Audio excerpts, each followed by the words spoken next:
If you've been looking for a new or certified Toyota, come be part of the team. With inventory arriving daily, we'll help you find a vehicle that works for your lifestyle and budget. We'll continue to ensure that your next buying experience is as safe and efficient as possible. Our service center is open with easy online scheduling and a quick, clean process to get you back on the road safely. Head to teamtoyota.net and be safe, be strong, be a team.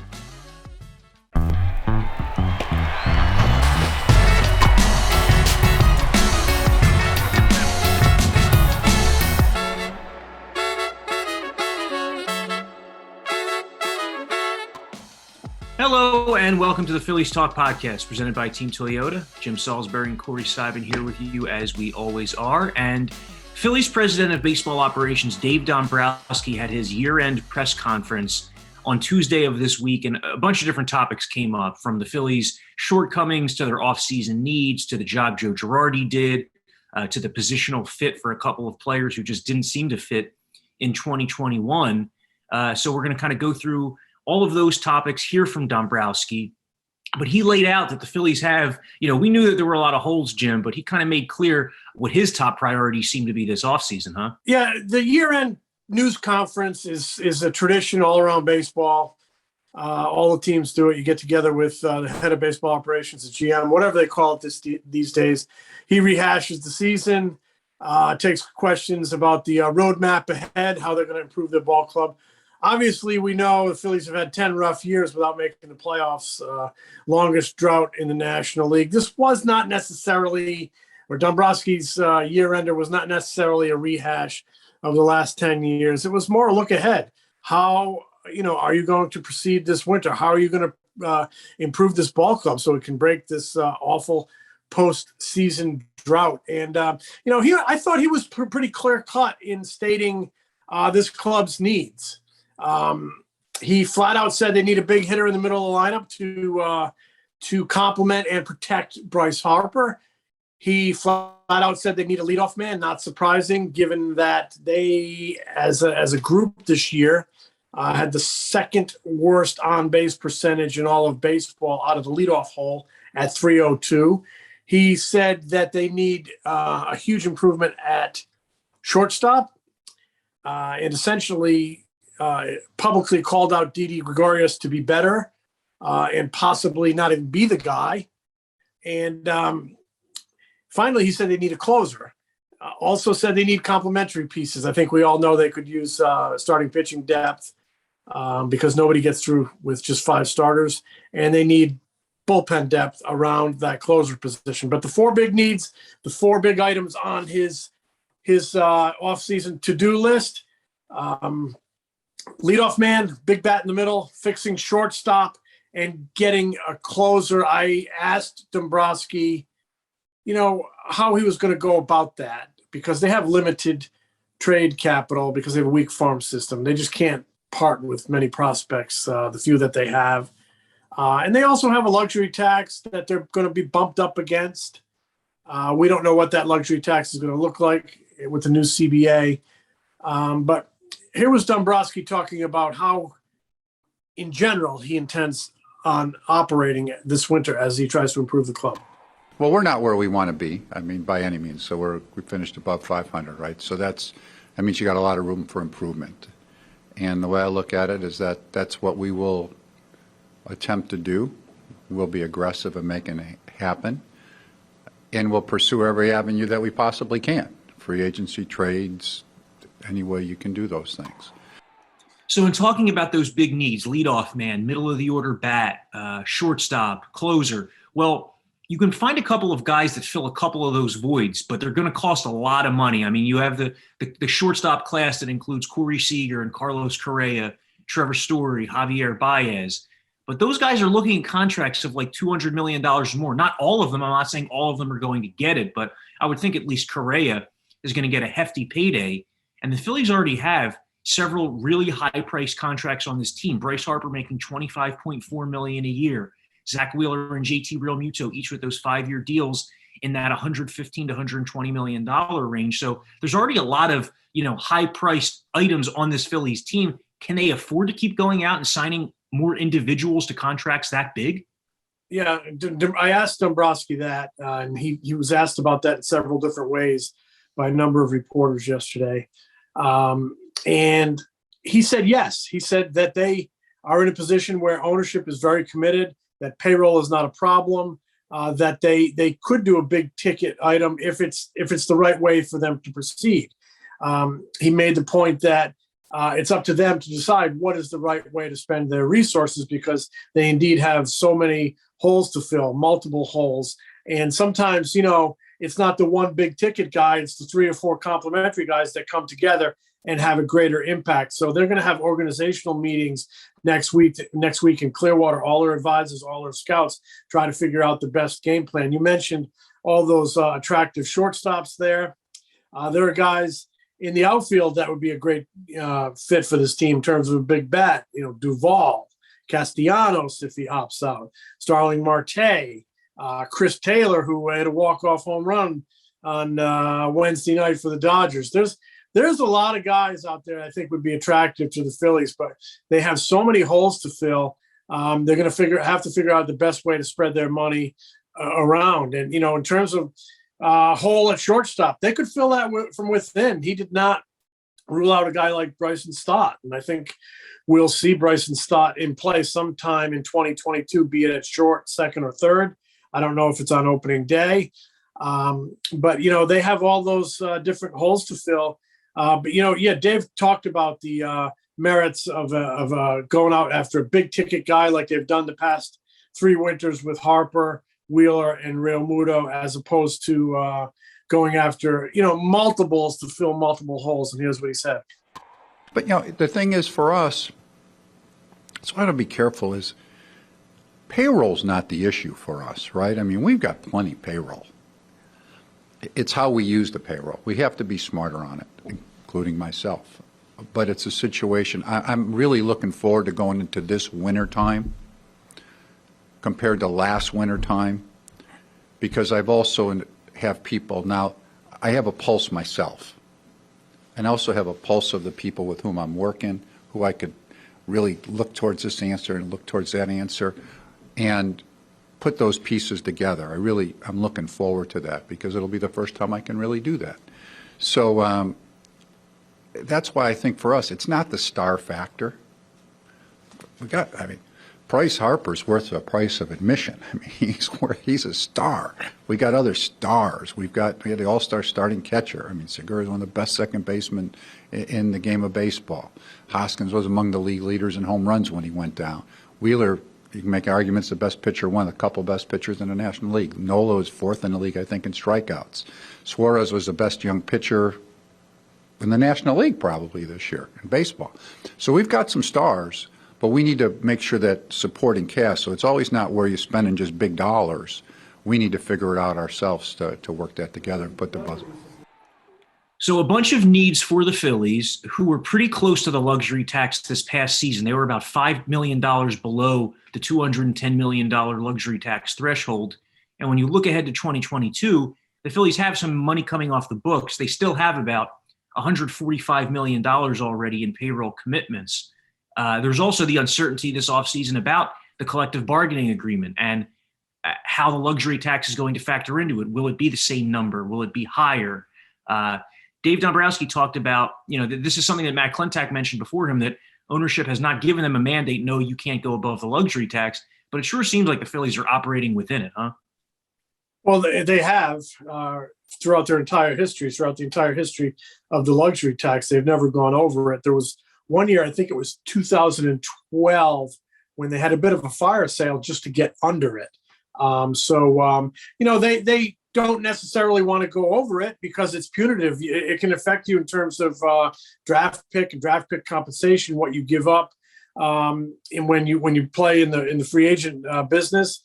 In terms of compensation, it can affect you in a lot of different ways, not just the money, not just financial ways, not just the tax you pay money-wise. We see a lot of teams have fought to get under it the last few years. But John Middleton, the owner, said 2 years ago, for the right opportunity, they'll go over it. If you can guarantee it's going to take them to a championship, they'll go over it.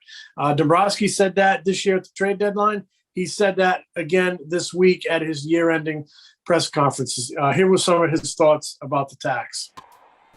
Well, we haven't discussed even that issue at this point. I really haven't been in a club that's gone way over but once, I think, and that was after we won a world championship in 108 games. So I have been on some clubs that have gone over, but there's no mandate here from ownership has ever been, even at any point, that you need to stay below the CBT. Now, again, I've always been an advocate, no matter where we were, if we could, to be below it, because there's a reason why they call it a tax, because it's punitive, and you don't want to get penalized. But ownership here, even at the trading deadline, we weren't in that position that they said, okay, you need to stay. Now, we try to ourselves internally, but if we would have had a move that would have made sense for us, they were very open to discussing that type of topic. So they've been great in that regard. So I think you have to be wise when you spend your dollars. And that'll be something that if something needs to come up, all my work with them has always been, hey, you bring it up and let's discuss it.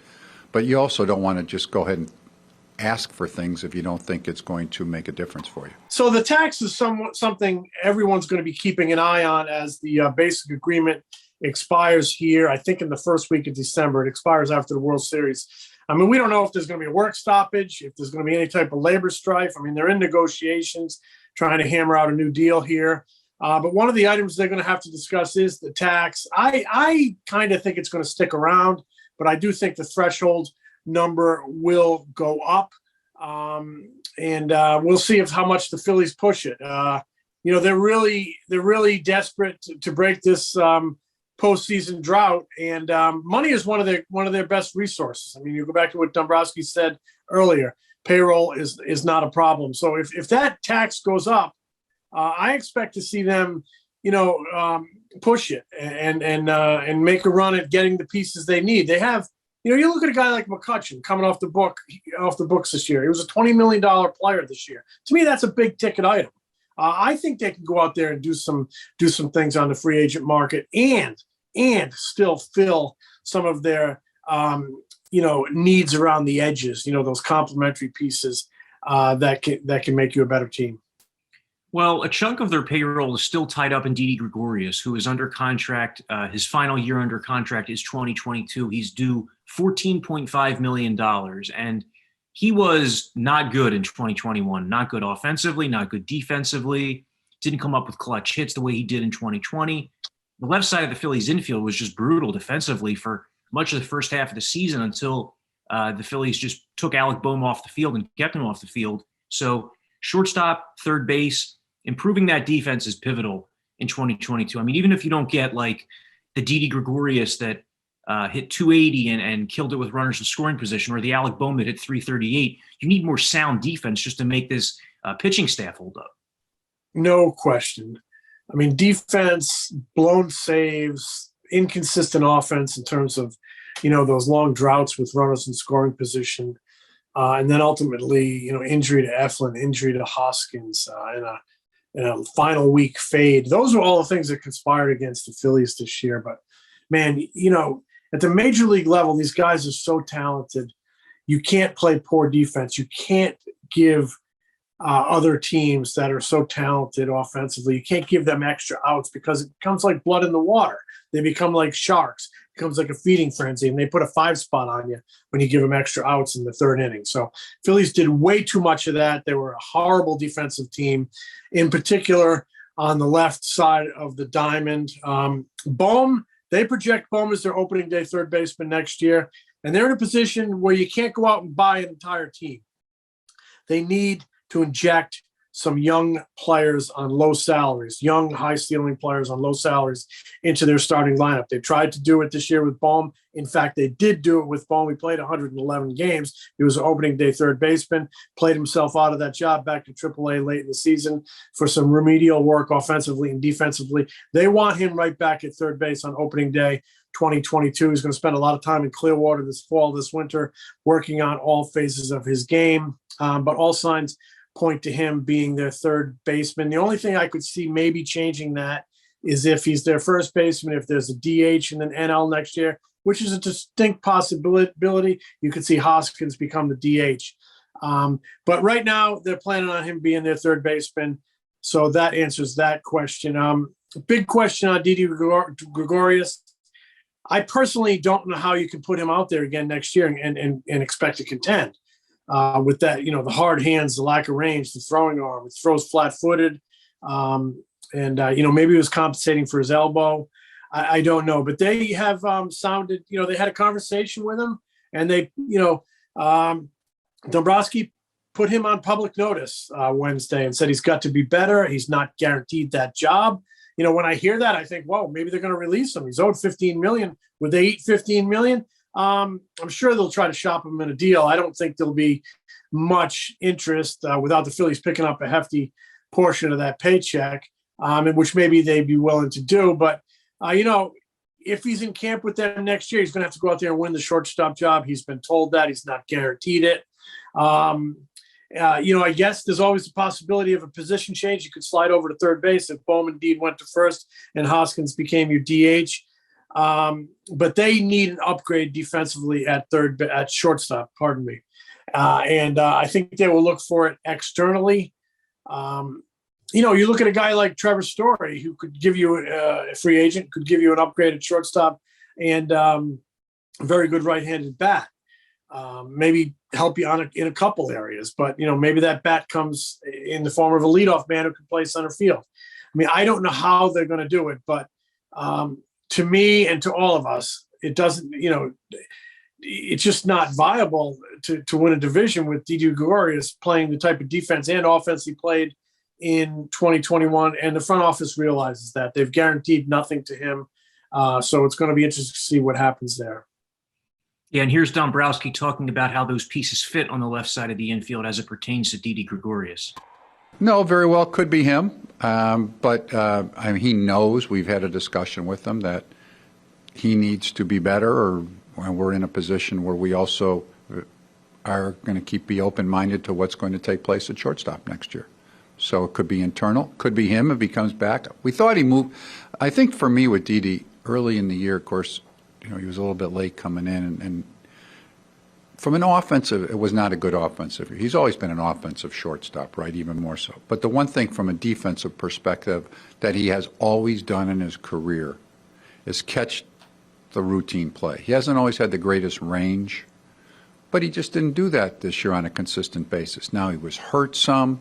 I know he's, with that arm, bothered him some. He had some injury factors, and so maybe it is him, but I think if he'll come in shape, and we'll just see how he does at that point. But he's not guaranteed. He's been told that he's for sure the shortstop, and it doesn't mean he can't play other positions for us too, and maybe we'll have a DH that'll be part of our club too next year. The Phillies were a poor defensive team in 2021, particularly on the left side of the infield, and that's where the improvement needs to start this upcoming season, especially in front of such a ground ball heavy starting pitching staff. One of the other topics that came up with Dave Dombrowski on Wednesday was Joe Girardi, the job that he did the last two seasons, Girardi's future. Here he enters the final guaranteed year of his contract. There were some ups and downs. There was questions about bullpen usage. There were questions about some of the lineups Girardi put out there. It was a mixed bag. The Phillies obviously haven't made the playoffs, and that's what matters most. So in that regard, you would look at Girardi's first two seasons and say that he has not succeeded. But, there were some people that seemed to be reading into Dombrowski's words on Wednesday. I'm just basing this off what I saw on Twitter, that, people thinking that Dombrowski didn't really give Girardi a firm enough endorsement and what that could possibly mean. How did you interpret those comments, Jim? Yeah, I thought he gave Joe an overall thumbs up, but I didn't think it was a glowing review. Now, that might be just Dombrowski playing things close to the vest. And that just may be his way that, we didn't get to the playoffs. It wasn't good enough. But an overall positive review of Girardi. But, there's some, it was, as you mentioned, it was a mixed bag with Joe. I think a lot more was expected, and I think there were reasons that they didn't play better. The Hoskins and the Eflin injuries really hurt, but and the inconsistency of the players really hurt. I think we often give managers and coaches way too much blame. Sometimes you got to put the point at the millionaires, at the superstars, at the players, at the performers that are out there not doing it. They got an MVP season from Bryce Harper, but and they got maybe a Cy Young season from Zach Wheeler, but and they got a nice breakthrough from Ranger Suarez. But after that, there were a lot of ups and downs and inconsistencies among the players, and they have to take their share of the blame for that. But so does the manager. I mean, I looked at their finish. Joe is in 2 seasons, and one was a short season, but he's 110 and 112. He's 2 games under 500. Last year in 2020, they finished the season by losing 7 of their final 8. And this season, they finished by losing 6 of their final 7. To me, that's very disturbing. When in both times you entered that final week in the playoff hunt, the edge of the playoff hunt, and you just fold like that, 7 of 8 losses, 6 of 7 losses. And it's really been a disturbing trend for 4 years now. In 2018, they lost 9 of their final 11. In 2019, they lost 9 of their final 12 under Gabe Kapler, but he certainly has gotten it together out in San Francisco with 107 wins, the best team in the major leagues here heading into the postseason. So Phillies need maybe not such a dramatic turnaround.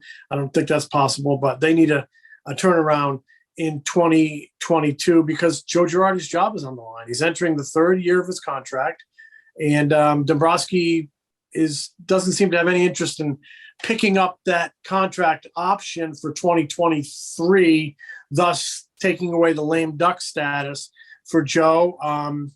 When you're a lame duck, I think it can compromise some of your authority in the clubhouse on occasion, not all the time. One of the times it didn't was in 2007. Charlie Manuel went in as a lame duck and actually said he didn't want he didn't want anything handed to him when they weren't extending his contract. He wanted to prove it and earn it, and he went out and earned it. In 2007, they won the division title, and he got his contract extension. But Pat Gillick really had Pat Gillick, much like Dave Dombrowski, Dave Dombrowski inherits Joe. Pat Gillick inherited Charlie, and Pat didn't extend him going into the final year, and Charlie went out and earned it. And it looks like they're going to ask Joe Girardi to do the same thing, go out and earn that option pickup or that contract extension in 2022 by making a serious run at the division title and being more than 2 games over 500. He did fine. He did a good job for us. I think he's a good leader. He's a good leader of our club. He handles situations well. He manages well. He's well respected. Has good communication with the players. Has good communication with me. I think he has good communication with the media. So I think Joe did a good job for us. Do you think he got all he could out of the team that he was given? Well, when you say all he could, we always can get better, right? I mean, so I don't want to ever be like, but I think he did a good job with them. I mean, I think that when you look at some of the circumstances and situations of players and performance levels, could he have gotten more? I guess everybody could get more, but I think he did a good job. It's obvious that Joe Girardi and the Phillies need a big season in 2022. They need to end that lengthy playoff drought, the longest in the National League, the 2nd longest in all of Major League Baseball. And the problems with the Phillies extend beyond the major leagues. They really extend to the minors, where the Phillies just had a terrible year of player development in 2021. I mean, I'm sitting here thinking about it like there was Ranger Suarez on the major league roster who took major steps forward.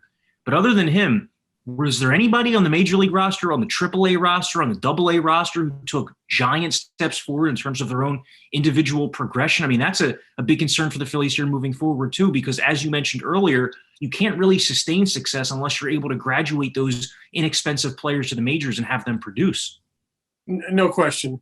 It was, the guys who took steps forward, you probably count on one hand, the big one being Bryson Stott. So, they have a new farm director in Preston Mattingly.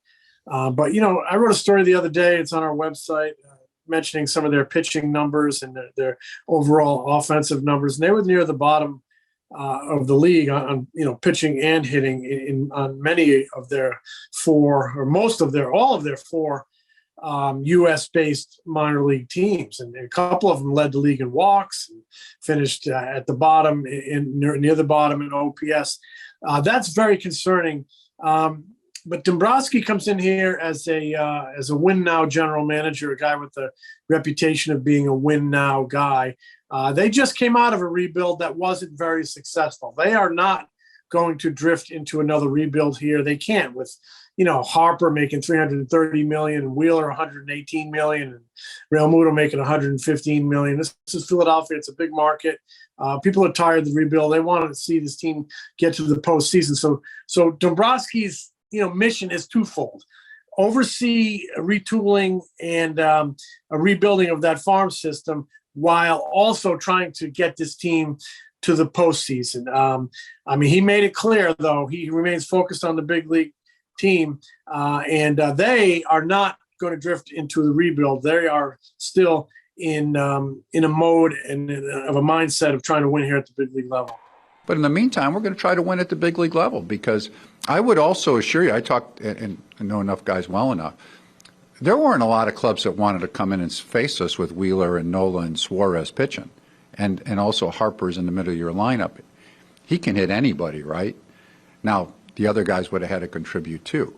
But we're going to try to win a championship next year, try to win our division. We'll see what happens. Well, Dave Dombrowski came on board with the Phillies in December of last year. And so this offseason, he has a chance to really put his fingerprints on the team, from the front office to the roster to the minor league system. So this is more of a chance for Dombrowski to kind of push the Phillies forward in his vision than he had a chance to do at this time last year. Yeah, no question. Coming aboard last year on December 10th, you're well into the free agent season. You're well into the trade season. Teams have already made moves. So he was a little bit behind the eight ball last year, but I think a full off season is going to really help him. And just a full season of knowledge about the franchise, about the players on the big league roster, about who's coming back, about who's not coming back, about what they have in the minor league system, about who he can trust on his staff, scouts, advisors. That's going to all help him as he embarks on really a crucial off season for this ball club and this franchise. It's just, this playoff drought has to end. It has to end. The Phillies are teetering on the verge of obscurity in their own town. You looked at some of those crowds in September, and I know they were pretty good when in the final couple of days of the season they poked their head over 30,000. But most of September, very different crowds, very different sized crowds that were concerned. You just don't want to see apathy set in. So they need a good offseason to push this group of players that they have along a little bit, get them a little closer to being where they need to be, maybe even be where they need to be. And that offseason is here. And like I said earlier, Dombrowski will assemble his top advisors for organizational meetings next week in Clearwater. And, I would expect to maybe see some action early in the offseason. I think they need to be aggressive. He's promised to be aggressive. And I think that means moving quick, getting some things done. And we'll see. It's going to be an interesting offseason to watch. And for an even deeper dive on all of this, make sure you go to NBCSportsPhiladelphia.com. Keep that Phillies page bookmarked, because we're not going anywhere this offseason. He's Jim Salisbury. I'm Corey Seidman. Thanks a lot for listening.